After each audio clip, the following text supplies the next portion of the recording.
Hey guys, and welcome back to another Thursday update video. Today is July 11th, 2019, and today's update is the Last Man Standing beta and the Splashing Restrictions update. For those of you who are asking when the Song of the Elves, the Elf City update is, that's in 2 weeks. So that update's coming out, I believe, July 25th. Today's update is, of course, like I said, the Last Man Standing beta and Splashing Restrictions. If you guys didn't know, there is a minigame in the game called Last Man Standing, where 24 players spawn into a map, and then from there, they have to loot chests, and those chests have gear, food, supplies, all that stuff, and you pretty much have to fight until the very end, and the Last Man Standing wins. That has been completely updated. The minigame kind of died out over the past few years. It used to be very popular, not so much, and the reason people didn't really like it is because there was a massive skill gap, and that skill gap has pretty much, I want to say, been completely taken away, but it's a lot less harsh on newer players and newer PKers. So if you guys are looking to try out PKing for the first time, if you guys are an experienced PKer, this is a very, very fun way to test out your skills right now. If you guys would like to try out your hand at the new LMS beta, the following worlds will go live to host the LMS beta: 401, 405, 407, 409,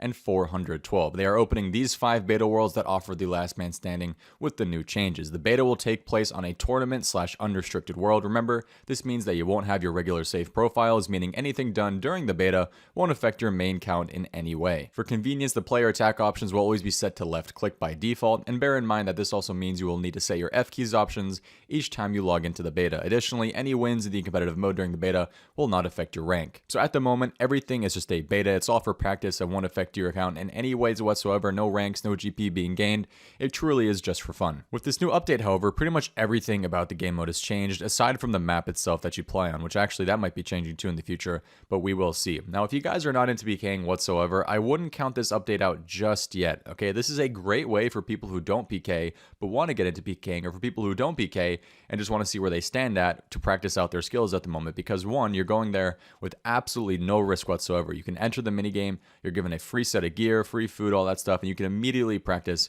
against other players. And two, like I said, this is a completely risk-free at the moment. It's on the beta worlds. It doesn't affect your accounts whatsoever. Now, if this beta goes very well, this will be implemented into the main game, and you guys can continue to practice on the main game. And when it is implemented into the main game, I've said main game quite a bit, then there's going to be like a high source system and everything there. There's going to be high-risk weekends and stuff for you guys to make even more money, but we'll talk about in the future whenever that happens. So let's check out what has changed about the LMS beta. If you guys are not interested in the beta, still after I've convinced you, hopefully after what I just said, you guys can skip to this point in the video to switch to the next update. So first up, with the new starting stats and equipment, everybody is going to start with a full Tridebrid setup. This is what you guys are going to start with. It's going to be a simple Nezi, Imbued Godcape Glory, Adamant Bolts, Abbey Whip, Mystic Robe Top, Dragon Offender, Rune Plate Legs, Barrow's Gloves, Climbing Boots, and Berserkering. That's what's going to be equipped when you start. And then your inventory, you have all of these switches. Pretty simple, kind of like a standard Tridebrid setup. Now, the cool thing is when you guys kill somebody, you're going to get a key. Not only can you loot their items, but you're also going to get a key on the ground, which you can then use on a chest, and it's going to upgrade a piece of your gear. So this is what you start with, like I said.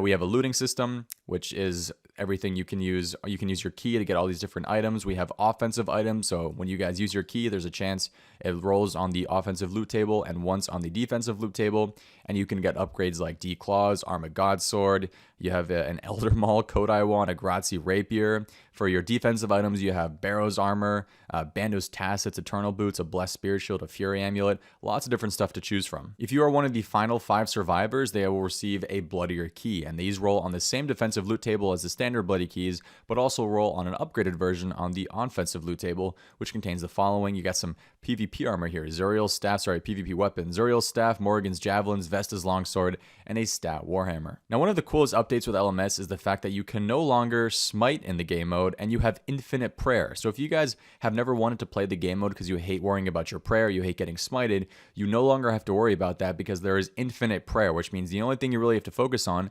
is not making sure you don't die by eating your food, and then switching your gear, and then switching your prayers based off what the other guy is praying, which is absolutely fantastic in my opinion. I think that was a massive skill gap issue, was keeping control of your prayer, and the fact that it's infinite now is very, very good for the game mode. And again, you really have to test this out for yourself to see if you like it. So I'm going to show some gameplay after I go over the rest of the LMS updates, and you guys can see it out for yourself and see how you like it. We have 3 different game modes you guys can enter: the casual game mode, the competitive game mode, and the high stakes game mode, and each one has a different different set of rules and rewards. Not only is the game mode itself going to be updated, but the rewards for the game mode actually might be updated as well. Currently, when you guys win Last Man Standing, the only thing you can actually get as a reward is an increase in points in the high scores for the Last Man Standing high scores, and 2, you can get some GP for winning the entire thing, but that's only if you play the competitive game mode. What they're thinking about is adding all of these different potential loots to the Last Man Standing store as loots for not only winning, but just playing the game mode itself. The first one is the currently retired Deadman mode armor. Now, you could farm this armor in Deadman mode with the blood money, but it wasn't very popular because it had bad stats and everybody could get it. Now, what they're thinking of doing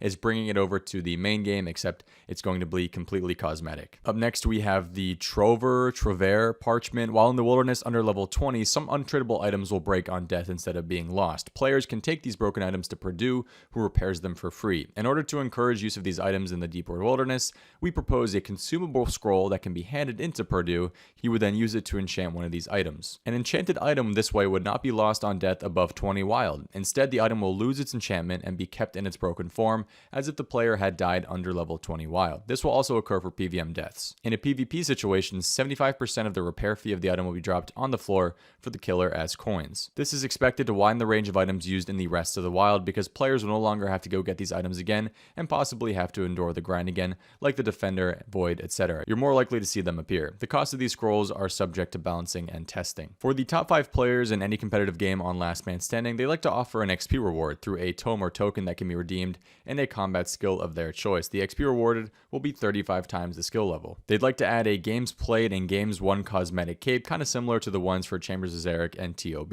And they'd also like to add a 3-speed one-handed weapon. So for a long time, Old School has had the event RPG, and more recently the ham joint as quick weapons to help train certain pure builds, and they'd like to offer another weapon to add to the list, except this one is a bit more thematic with the regular weapons of Old School. This weapon will attack once every 3 ticks and be one-handed. The proposed Staff of Balance they're thinking of adding would have the same stats as both the Staff of Light and the Staff of the Dead, and be able to autocast Closet Gothics. If you guys remember, pre-EOC there was a weapon called a Bolas, which rangers could use to throw at somebody and freeze them on spot. They're thinking of adding this to the game again.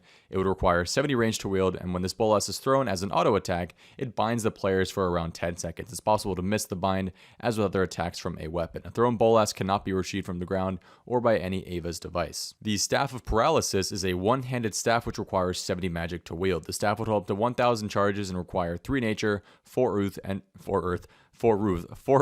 4 water runes per charge. On each cast, the Staff of Paralysis would have a 1 in 10 chance of turning off your opponent's run. The staff would have a maximum damage of 10 and have an attack rate of 5. We also have some proposed LMS cosmetics here. And finally, one of the biggest proposed rewards for Last Man Standing are some negative XP lamps. So since they were last pulled, there has been a continued demand for any discussion around this topic. These would allow players to remove a small amount of experience, around 500 XP, from a combat skill below 50. Doing this means players could fix their accounts by removing unwanted experience. So let's say there's a 1 defense pure who has 4 defense because he's really sucked and not using his defensive attack option. He could actually use this XP lamp and get back to one defense. There is also a technical issue here though. Currently, XP removal has very strict restrictions built into the game engine to minimize the risk of accidental XP loss, which could be very serious for a player's account. Now that players will be able to trigger it arbitrarily, we would need the engine change to ease the restrictions while still providing the necessary safety checks. Those are currently the proposed rewards for Last Man Standing. So in the comments below, we'll make this today's discussion thing in the comments. What do you guys think of these rewards? First of all, what do you guys think of the update? And second of all, what do you guys think of these proposed rewards? You guys think they're good? You think they're bad? You think they should add something else to the rewards? Let me know what you guys think in the comment section below. So that is it for the Last Man Standing beta update today. I'm sorry it took so long. There's just a lot more to cover than I thought. If you guys would like to watch people play the updated LMS, go on Twitch right now. There's a lot of people doing it on Twitch, and I'm sure people are going to do it on YouTube as well. Just an update on the splashing and lumberage situation. Don't forget, if your magic accuracy is too low to deal damage, you guys are no longer allowed to gain XP in the following area. Pretty much all in lumberage now, including the cow pen up here and the cow pen here on the side. It also includes the lumberage basement. So don't forget, if you guys are looking to splash on your account, you can no longer do it in the lumberage area. The login screen design and lore video competitions for the upcoming Song of the Elves release are still running. I actually made my own login screen design for the Song of the Elves and put it on screen right now. What do you guys think? I worked really hard on it. Do you guys think it would fit? The In Other News section today has a couple of small PvP updates right here, and we have some small changes related to the recent Forthos Dungeon update as well. You guys can read through these if you'd like, but that is today's update for old school RuneScape. Again, don't forget to let me know what you guys think of the update today in the comment section below. Let's head over to RuneLite to see what's new on the RuneLite client. Okay, so in today's... Wait a minute. There's no RuneLite update today? No!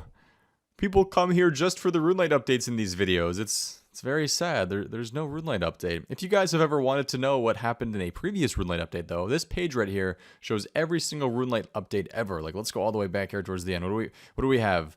1.3 menu entry swapper, ground items, regen meter to hit points, player indicator plugin. It's kind of cool seeing these older updates being released on RuneLite. You know, things people kind of take for granted these days being added all the way back in the day. I guess that's going to be it for today's video, guys. Thank you all for watching. Sorry again for no RuneLite update, but I don't see one. Maybe it's coming out later. But like I said, thank you guys again for watching.